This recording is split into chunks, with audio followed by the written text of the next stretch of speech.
Welcome back to my studio. Today we're going to be taping down the drawing and we're going to talk about strategy. And by that I mean where are we going to put the hard edges and the soft edges. That's what we need to think about before we even get started, so that when we put our clear water down to prepare for the wet in wet painting, we know where we want the water to merge over both the background and the cat, and where we want the water to only come right up to the edge of the cat.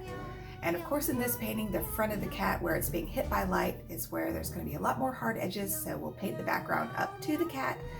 But then on the other side of the cat where it's darker and his body's facing away from the light, we'll wash the water over both the cat and over the background. And when you do that, you want to paint over the edge of the cat and then gradually refine your wet water into a dark stripe, so that you don't get any weird edges.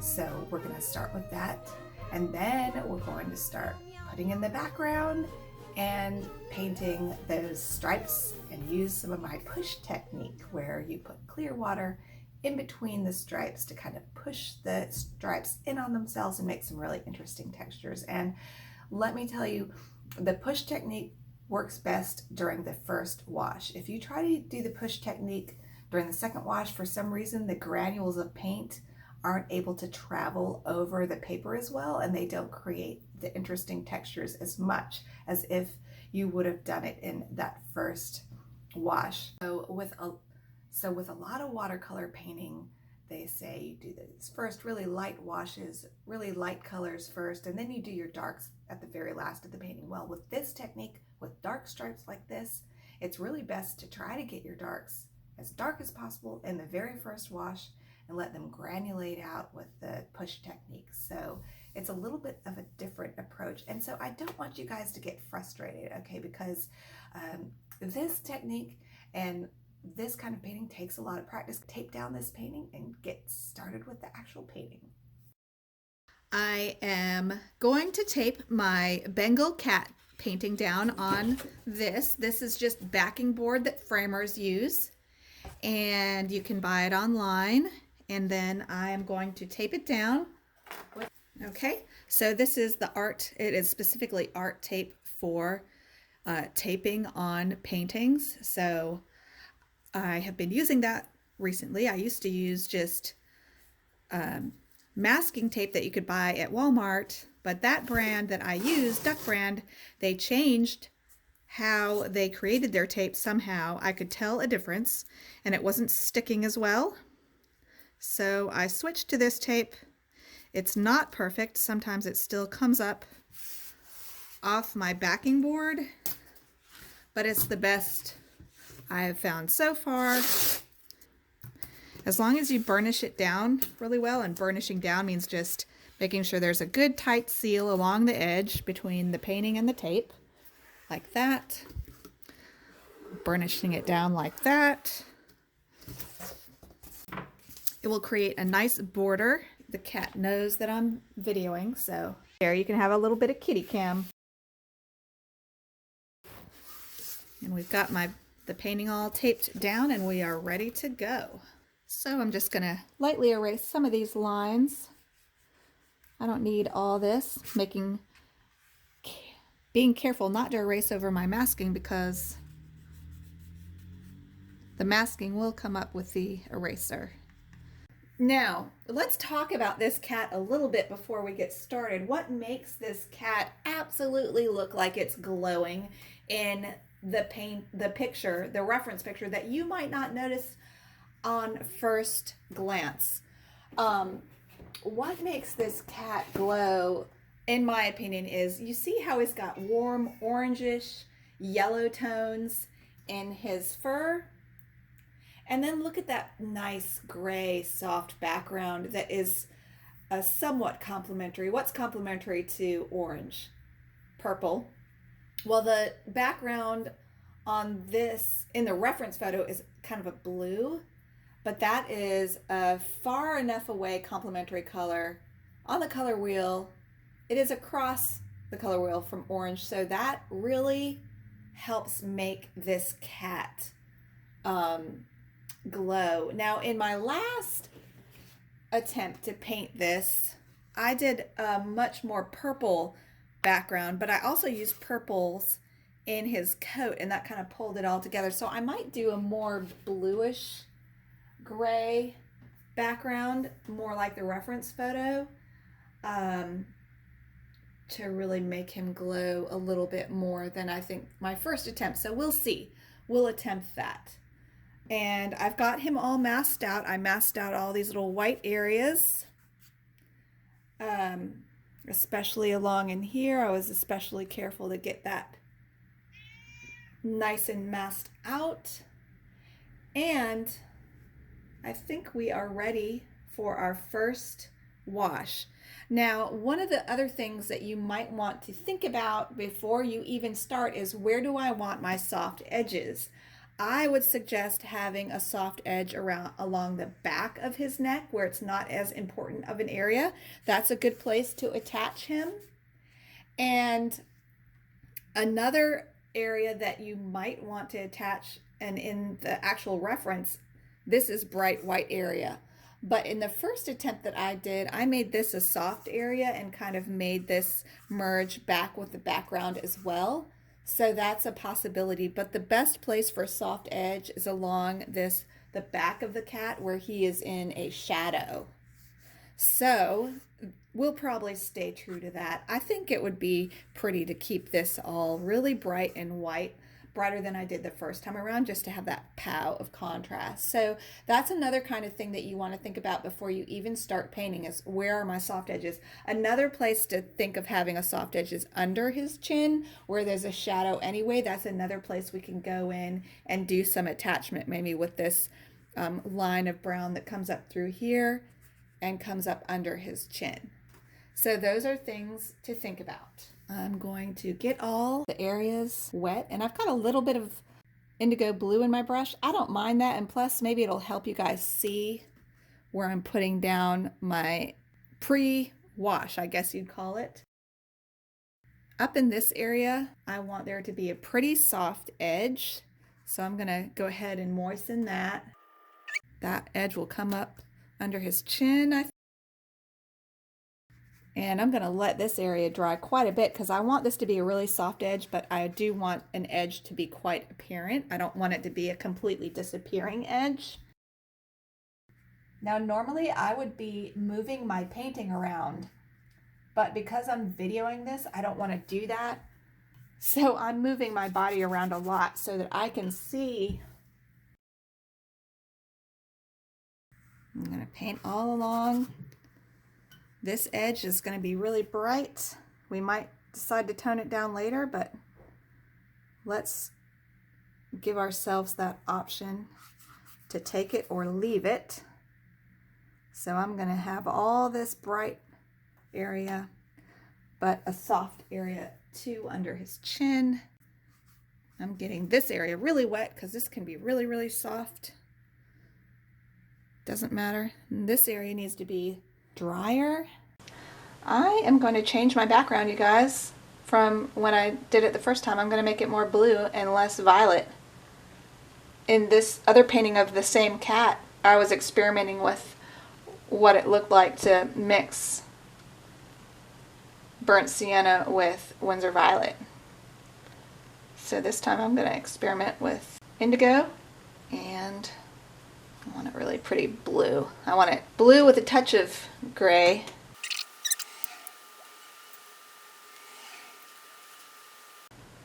Trying to change what's in my brush with each brush stroke.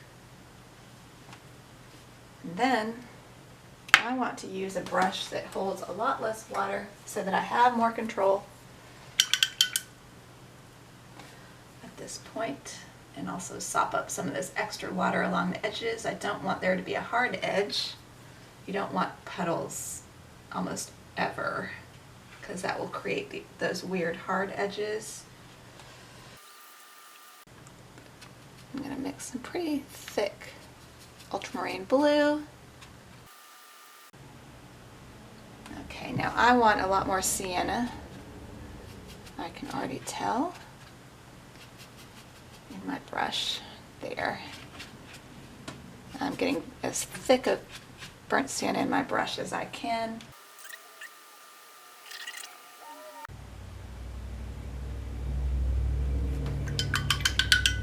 Now, this edge is already dried. I'm gonna go in and re-moisten that. I don't want it to have any kind of hard edge at all.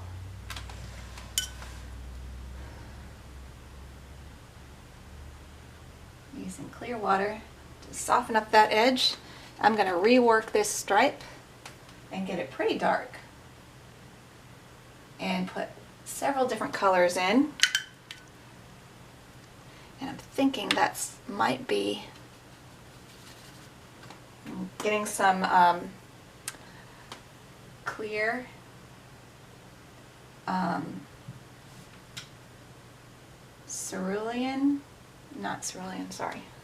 Quin gold for this area of the stripe that meets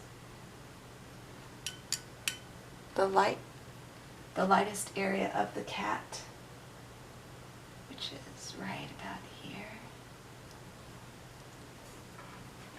And then back here it gets really, really almost black in the stripe. So I'm going to go back and get burnt sienna and thick ultramarine blue. I almost have too much water in my palette right now.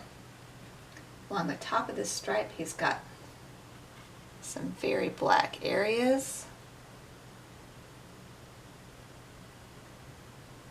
So, I'm going to put that in. That is going to be really bold. I hope I like it.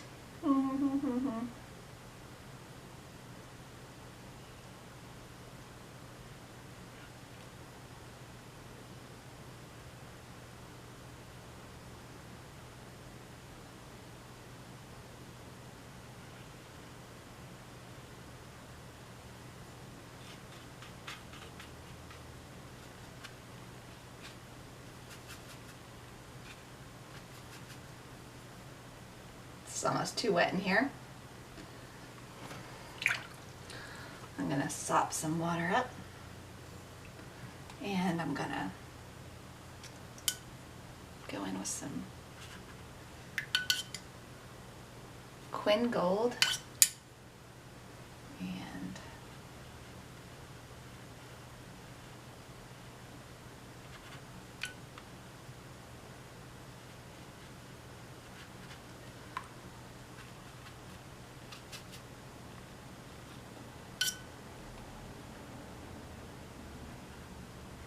more. That Quin gold is really yellow. Didn't realize that. I'm gonna back up and go back to mine.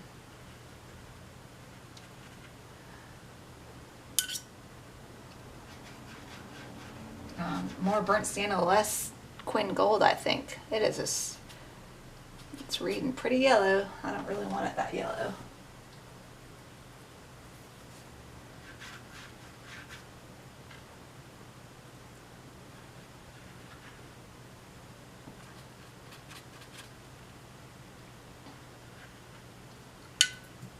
This is very, very bright. Don't know. I'm feeling all this blue here. This sops them up.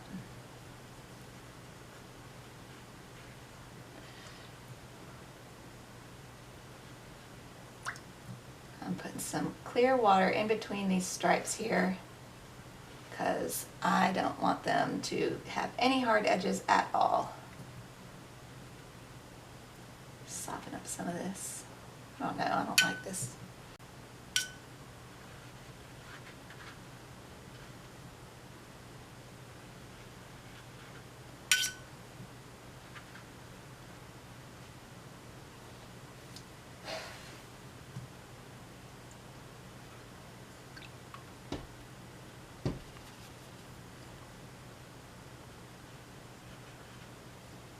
I think I got too much ultramarine blue in here. I'm going to sop some up.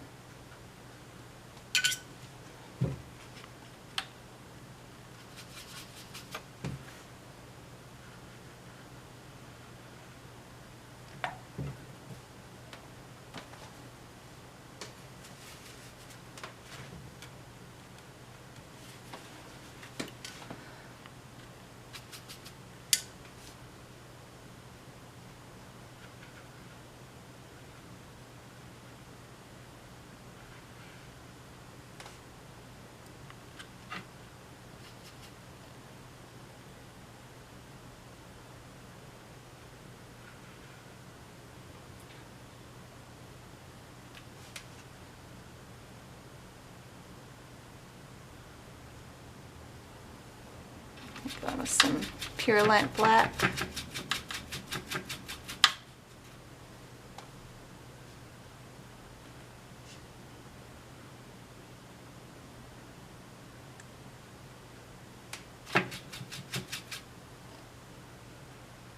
Just to recap, the main colors that I'm using in this video are quinacridone gold, burnt sienna, and lamp black.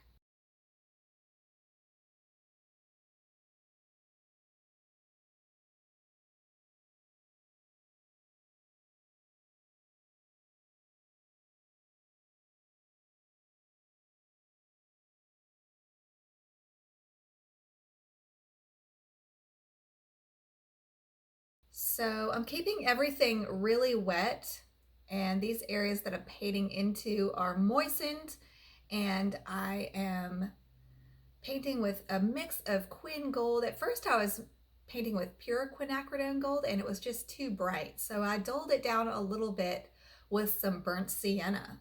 And then while everything's really wet, I go in with some of these smaller stripes with about cream consistency lamp black on my paintbrush to do these smaller stripes. And I am using, let's see if I can show you guys the paintbrush. In fact, I'm using my Royal & Langnickel size 4 Zen brush. And here's a look at it. Let's see if I can get it to focus. But I really liked this brush for painting the stripes, and it has a really decent point on it for a synthetic. In fact, I feel like lately my synthetics, they've improved synthetics. So this has been working great for stripes. As you can see, I'm working all these stripes wet and wet. And you guys should know what wet and wet is if you've been watching my videos, but wet and wet is basically where you wet the paper first and then you go in with a pretty moist brush. But for the thicker stripes, I try to get my darkest darks with the first layer in this painting, which means I go in with very thick cream consistency paint on my brush for the stripes to put those in, and they will spread out a little bit. If your paper is too wet, they'll spread out too much, and that's a sign to you to stop and let your paper dry for a couple minutes and then go back and try some more. And if you've really got it too wet, you might just try sopping up some of the moist water with a paper towel or with your paintbrush, whatever you have on hand. And so for some of the cooler areas in this fur, I mixed some lamp black in with the burnt sienna. And at the beginning of this painting session, I was using my typical ultramarine blue, and for whatever reason it was really separating out on the paper and bleeding out and making really obvious blue edges on my stripes. So I stopped using the ultramarine blue in this particular painting. I don't know if that's just how it interacts with quinacridone gold, but I just found that it was separating out too much. It wasn't mixing well together, and I don't know why that is. I've never seen that happen where it separates that out that much. So in here I'm just going in and doing what sometimes I call mapping out for my first layer, which is this area is somewhat complicated if I stay true to all these really white interesting shapes on his haunches where the sun is hitting his fur. So I'm just going in and mapping out basically where the stripes are, where the whites are, and where the stripes are. And I'm doing that with a mix of burnt sienna and quinacridone gold. Then as much as I can in this first wash, I try to get those cream consistency, darker area passages in. The more you can do in the first layer for fur, the more fresh your painting is going to look. So I try to get as many of my darks in as I possibly can in the first go. Okay, you guys, let me know in the comments if you thought that that was useful, that last part where I sped up the stripe footage quite a bit, because it would have been like an hour of footage. And do you want slower footage with more detail, or do you like it sped up so it's not quite so boring? I'm trying to strike a balance between being boring and being useful. So it's hard. So let me know what you think. I can go back over that in more detail if you guys need it. If you enjoyed this video, please be sure to subscribe. Kitty, tell everybody subscribe. You know how to say it better than me. Say, everybody subscribe. And Rachel uploads videos once to twice a week. And also, if you want to learn even more closely from her and support her as an artist, you can join her Patreon for only $5 a month. Right, Kitty? She's mad. I will see you guys next time when we will do more of the details of painting. We'll refine background and we'll refine all the stripes and the face. Bye. Kitty, what do you think of the Bengal cat painting?